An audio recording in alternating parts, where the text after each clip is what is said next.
we've got a strong rebound which is taking place in the local economy, where we have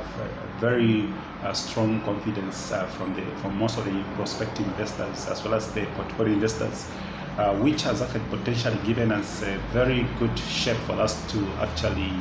ensure that we basically look at a very good positive narrative in terms of our projected economic growth, of which we've seen that there has been a very little traction in terms of the development of the inflation from the level it has actually been fairly, to a point whereby we've seen that there is a steady movement of kwacha, to a point whereby we've seen a substantive movement in that it has given us a very good positive nature altogether. And against this background, we have been looking at the Bank of Zambia trying to putting an act of balance in terms of lowering inflation in regards to also the issue to do with the triggering economic growth. So balancing the two has been a very challenging factor, and looking at the patterns that the inflation has taken in this way, it has taken an uphill battle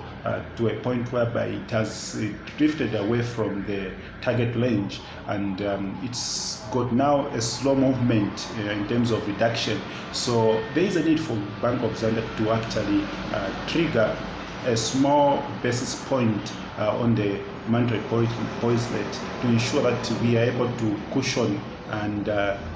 put up the speed in which we can also reduce the inflation movement as well as the development on the side of outstanding for the inflation. So there is a need also the other side also to see that we are able to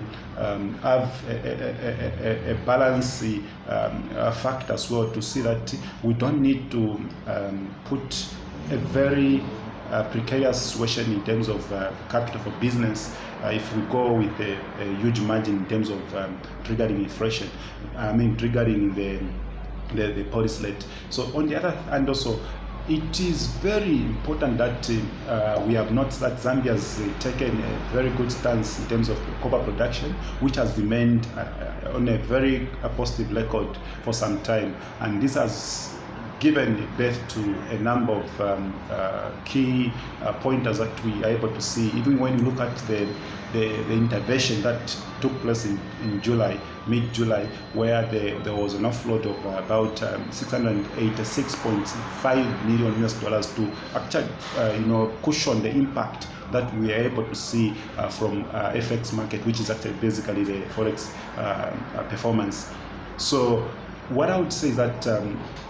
Zambia at this particular point need an exciting monetary policy direction, which should be able to strongly help the much needed real-term economic growth that could seriously impact positively through to a point where it should be able to stimulate economic activities, so that we're able to actually benchmark our performance from going forward. So there is a need to have a very strong forward-looking market expectation policy tomorrow as the Bank of Zambia sits, of which I think it's highly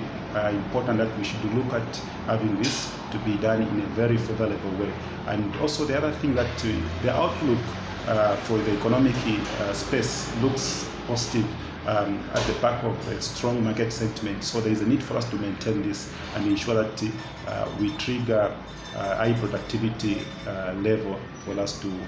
counterbalance the much needed growth in the sector, and also it will be able to give us a very good outturn as we move forward.